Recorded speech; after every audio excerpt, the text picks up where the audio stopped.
Hi friends, இன்றைக்கி எல்லோரோட ஃபேவரட்டான மட்டன் தண்ணி குழம்பு எப்படி பண்ணுறதுன்னு பார்க்கலாம்.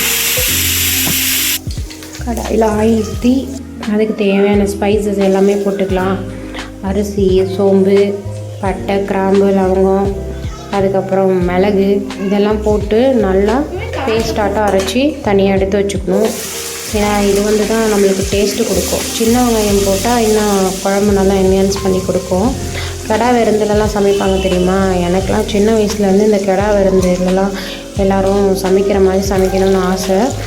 பட் ஆனால் அது எனக்கு சமைக்க தெரியாது. என்ன தான் சமைச்சாலும் அந்த டேஸ்ட் வர்றதில்லை. அதுக்கப்புறம் தான் நான் ஒரு டைம் கெடா விருந்தில் சமைக்கிறத பார்த்து கற்றுக்கிட்டேன், எப்படி அந்த மட்டன் குழம்பு நல்லா டேஸ்ட்டாக வருதுன்னு சொல்லிட்டு. இந்த ப்ரொசீஜர்லேயே பண்ணிங்கன்னா நல்லா டேஸ்ட்டாகவும் இருக்கும். ப்ளஸ் நம்மளுக்கு அந்த கெடா விருந்தில் சாப்பிட்றோம் இல்லையா மட்டன் தண்ணி குழம்பு, அந்த மாதிரியே வந்துடும். நம்மளுக்கு நல்லா அந்த பேஸ்ட்டாக அரைச்சிக்கணும். வெங்காயம், சின்ன வெங்காயம், தக்காளி, இஞ்சி, பூண்டு இதெல்லாமே தனியெல்லாம் அரைச்சி ரெடியாக எடுத்து வச்சுக்கணும். அகைன் அதை எண்ணெய் ஊற்றிட்டு, நல்லா எண்ணெய் ஊற்றுறதுன்னா நல்லெண்ணெய் ஊற்றிக்கோங்க. அதுக்கப்புறம் சோம்பு, கருவேப்பிலை, சின்ன வெங்காயம் இல்லை பெரிய வெங்காயம் இது இருக்கோ அதை போட்டு இது வணக்கிட்டு, தக்காளியும் போட்டு வணக்கிட்டு, இஞ்சி பூண்டு பேஸ்ட்டை இப்போ போடுங்க. ஏன்னா அந்த தக்காளி வணங்கினதுக்கப்புறம் போட்டோம்னு வச்சுக்கோங்க, அந்த ஸ்மெல்லு பார்த்திங்கன்னா நல்லா என்ஹான்ஸ் பண்ணி கொடுக்கும். அதுக்கப்புறம் மட்டன் வேக வச்சு எடுத்து வச்சுருக்கேன் தனியாக, அதையும் நல்லா இதெல்லாம் மசிச்சு விட்டுட்டு அதுக்கப்புறமா நம்ம போட்டுக்கலாம். பூண்டு, இஞ்சியும் அரைச்சி வச்சுட்டு நல்லா ஒரு 2 ஸ்பூன் போட்டுக்கலாம். 2 ஸ்பூன் போட்டுக்கிட்டேன்னு வச்சுக்கோங்க, நல்லாயிருக்கும். போட்டு ஃபுல்லாக வணங்கி எண்ணெய் பிரிஞ்சு வரணும். அதுக்கப்புறம் தான் நம்ம மட்டன் ஆட் பண்ணணும். இந்த மாதிரி இருக்கும்போது மட்டன் ஆட் பண்ணிவிட்டு அதுக்கப்புறம் நான் குழம்பு மிளகாத்தூள் போட்டுக்கிட்டேன்.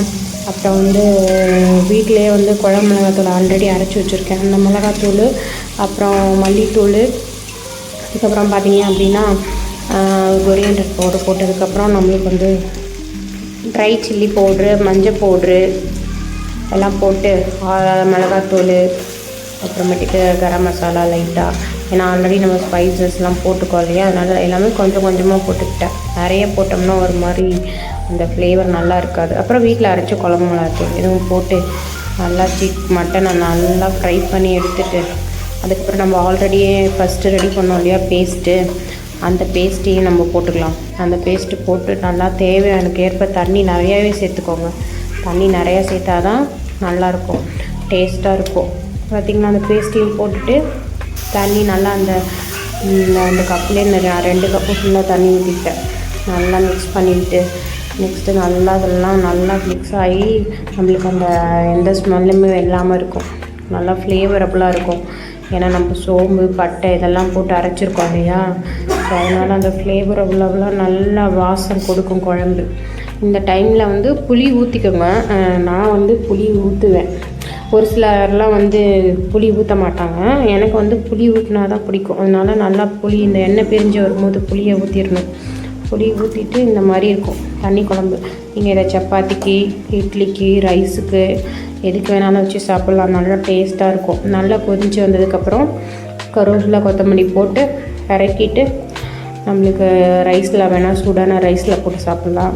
இல்லை சப்பாத்தி, இட்லி எது வேணுமோ போட்டு சாப்பிடுங்க. நல்லா டேஸ்ட்டாக இருக்கும். நான் சொன்ன மாதிரியே பண்ணிங்கன்னா சூப்பராக வந்துடும் இந்த தண்ணி குழம்பு. என்னோடய ஃபேவரட் பார்த்திங்கன்னா மட்டன் தண்ணி குழம்பு தான்.